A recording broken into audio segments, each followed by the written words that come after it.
DC Comics announced this week we're going to get a Joker Year One story, and I thought, hey, let's take the mystery out of the character. Has that ever actually ruined a character in the past? And somebody that I happen to know that saw his favorite character get ruined by the mystery being removed is Doc. How you doing, buddy? I'm wonderful, but I feel like I'm suffering deja vu, or maybe I'm the only one that is involved in comics at all that doesn't have severe head trauma causing us to forget that this is a really terrible idea. Yeah, it almost feels like there's no stories of interest left to tell featuring Batman or Joker. Batman has regurgitated the same thing over and over. Let's have him fight for Gotham. Let's take everything away about the character. He's not rich anymore. He doesn't have a manor anymore. Alfred's gone. His entire family hates him. So let's just remove all the things that make Batman who Batman is. But we still got Joker out there, and we haven't ruined that yet. And we got no more good stories to tell with Joker, so we're just going to remove any mystery about where Joker came from, not realizing that the mystery itself is integral to the fucking character working. Which fucking Joker is it? Because they just brought back the concept of the three Jokers into the mainline continuity. Now there's three Jokers, and I guess we're getting the origin of one of them. Or maybe it's all three. Who the fuck knows? Who the fuck cares? With a brand new story coming in Batman in February 2024, the Joker's origin story will never be the same again.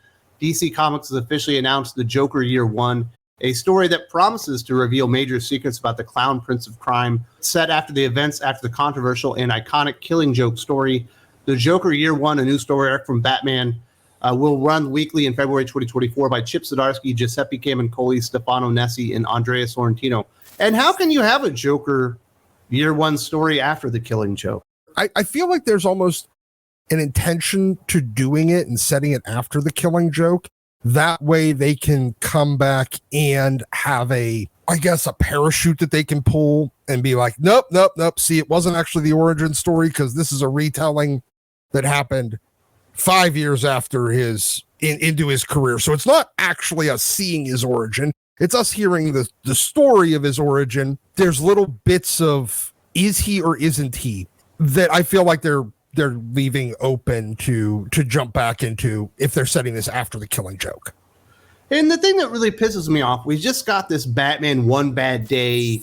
It was an event of stories based on the origins or refangling the origins of Batman's villains.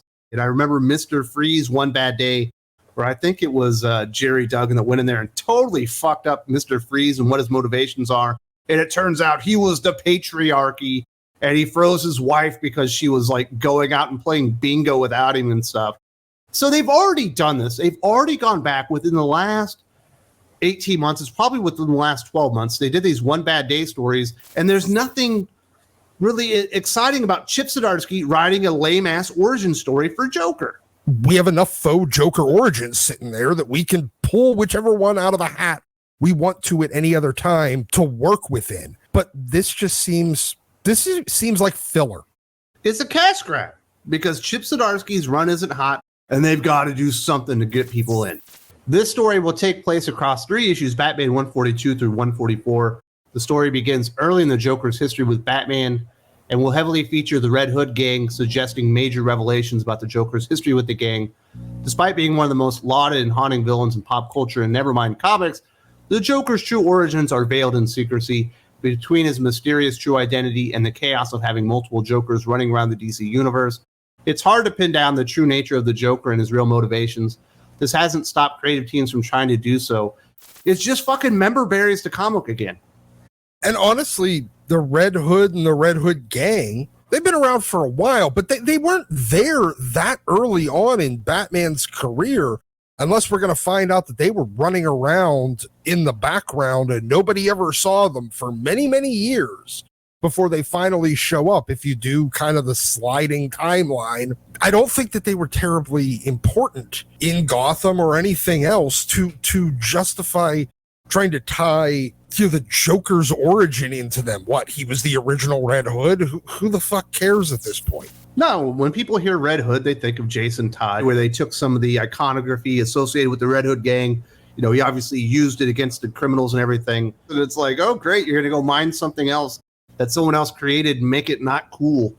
like that's almost like Chip Zdarsky's MO now. You know, the mystery is so important to a character like Joker. That's one of the reasons you can never pin down his motivation. You don't even know why he became the Joker, which would be very, very good information to have if you were Batman or the reader trying to figure out why he's so wild and why he's so all over the place. That's what makes him that truly iconic, intriguing character that you can always bring back, and it's made him timeless.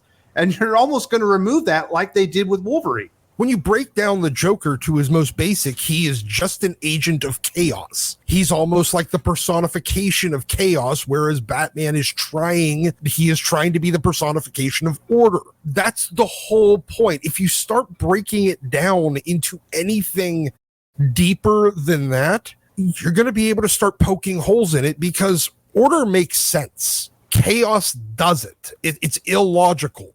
So putting a logical basis behind why one becomes the agent of, the personification of chaos is by itself illogical. And it's going to ruin the cool factor.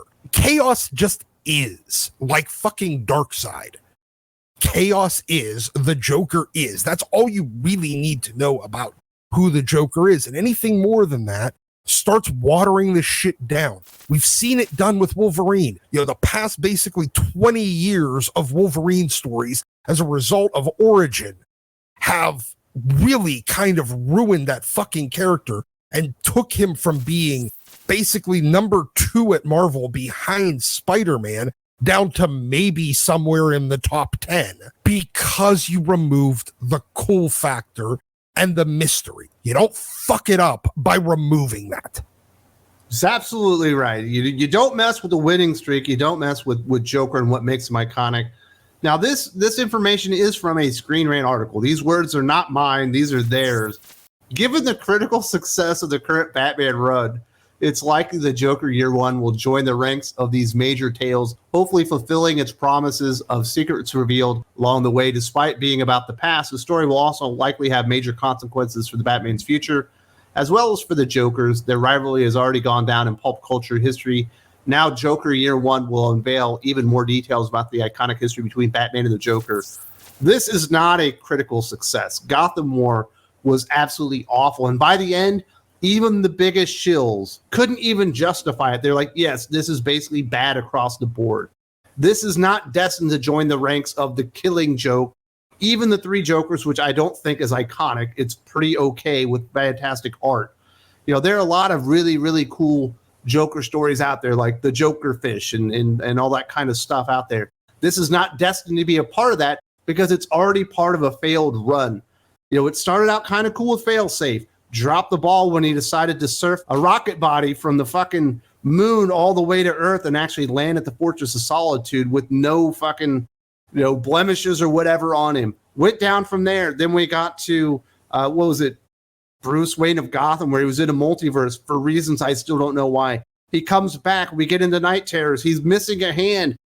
He's got the Batman Zur-En-Arr coming out of him. We get into Gotham War, and it's just more crap piled upon more crap, piled upon more crap. And not even the Joker Year One will be able to save Chip Zdarsky's absolutely abysmal track record early on in Batman. Good on Screen Rant for, I guess, printing DC's press release for it. That's all this is, and that's all that this ever has the chance to be, because it damn sure isn't going to get the kind of actual readership critical lauding that any of those other things did. I just can't believe they got to a place where they have no more interesting ideas for Batman.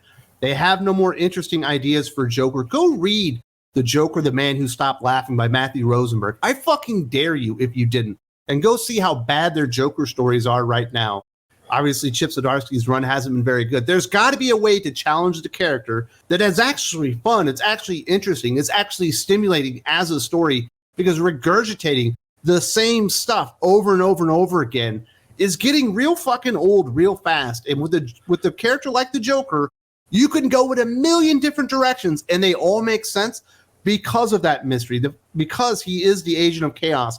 And they're just going to like the most base level bullshit regurgitation memorabilia stories with the most iconic hero villain dynamic in the history of American superhero comic books. And they can't even come up with an interesting idea here. Chip Zdarsky, if you can't come up with an interesting Batman versus Joker story, if you can't come up with anything that makes sense there, you probably shouldn't be on the fucking title anymore. No, you absolutely shouldn't. If we're being completely reasonable here, we can absolutely, I think, all agree that the Joker has been wildly overused in Batman in the last few years. Maybe it's time to just give the character a fucking rest for a while. Everybody is out of ideas on what to do with the Joker in a Batman story. So guess what? You put the character on the shelf for a while.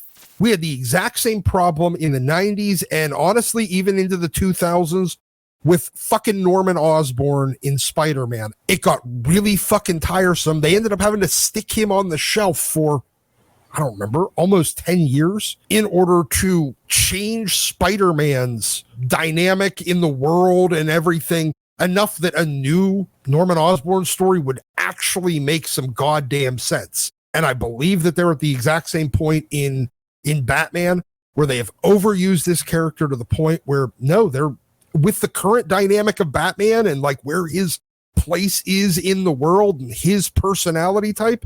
No, there isn't any more fucking Joker stories to tell. There have been a lot of modern writers who have done a lot of damage to Joker. I think Chip Zdarsky might be getting ready to take it to another level, but Matthew Rosenberg's right up there.